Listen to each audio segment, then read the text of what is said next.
नमस्कार दोस्तों, आप सभी का स्वागत है मेरे चैनल पर माय प्रेगनेंसी एक्सपीरियंस। तो जैसे कि आप सभी को पता है, इस चैनल पर मैं अपने प्रेगनेंसी के एक्सपीरियंसेस को शेयर करती हूँ। तो चलिए फिर शुरू करते हैं आज का टॉपिक।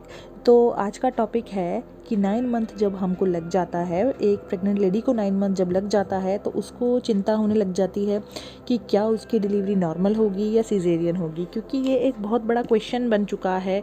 और मतलब उसी लेडी को क्या, उससे ज़्यादा तो उसके आस पड़ोस और रिश्तेदारों को चिंता होती है कि क्या इनकी बहू की नॉर्मल होगी या सिजेरियन होगी। 10 लोग तो आपको सलाह दे के चले जाते हैं कि मुझे नहीं लगता नॉर्मल होगी, कि ऑपरेशन ही होगा। 10 चीज़ें आपको नॉर्मल के लिए सलाह दे के चले जाते हैं ना। तो इस टाइम से मैं भी गुजर चुकी हूँ, मेरे साथ भी ऐसा हो चुका है कि कोई कुछ बोलता था, कोई कुछ बोलता था।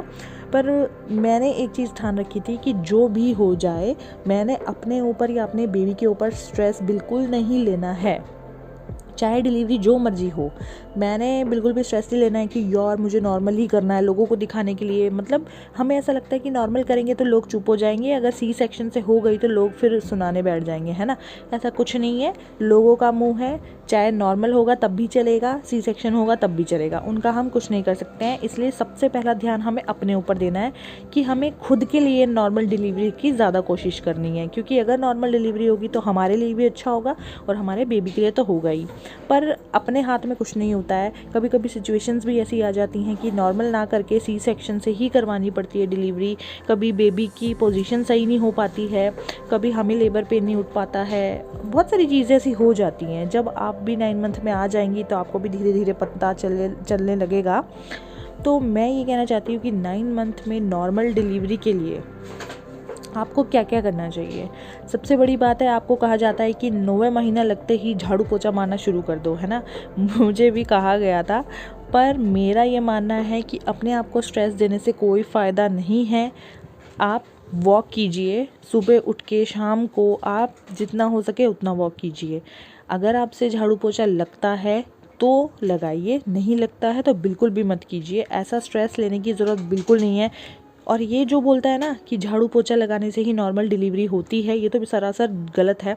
क्योंकि मैं यहाँ पर अपना ही एक्सपीरियंस शेयर कर रही हूँ। मैंने बिल्कुल भी झाड़ू पोछा नहीं मारा था अपनी प्रेगनेंसी में, स्टार्टिंग से लेकर के लास्ट तक नहीं मारा था। कभी कभार हो जाता था तो हो जाता था, वरना ऐसा कुछ नहीं था कि झाड़ू पोछा से ही मेरी नॉर्मल डिलीवरी होगी। तो मैंने बिल्कुल नहीं मारा है और मेरी नॉर्मल ही डिलीवरी हुई है। तो ये सब चीज़ें आपकी बॉडी पे डिपेंड करती हैं, टाइमिंग्स पे डिपेंड करती है, कि झाड़ू और पोछे पे डिपेंड नहीं करती है।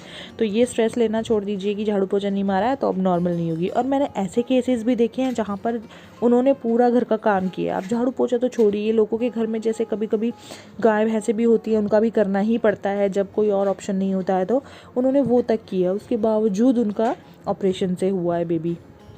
तो ये चीज़ मेरे सामने तो बिल्कुल गलत हो चुकी है कि नॉर्मल हो या सी सेक्शन हो, ये सब टाइमिंग पे और बॉडी पे डिपेंड करता है। ये सब चीज़ें हमारे काम पे डिपेंड नहीं करती हैं। बस हाँ, ये है कि प्रेगनेंसी में एक्टिव रहना ज़रूरी है, स्पेशली 9 मंथ में।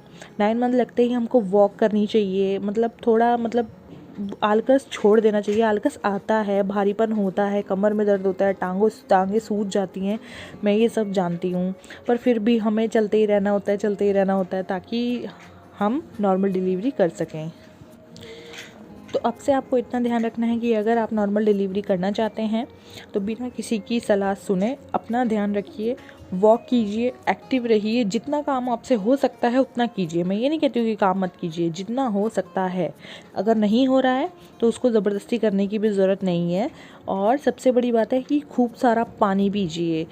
पानी बहुत अच्छी चीज़ है, हमारी नॉर्मल डिलीवरी करने में भी बहुत हेल्प करता है।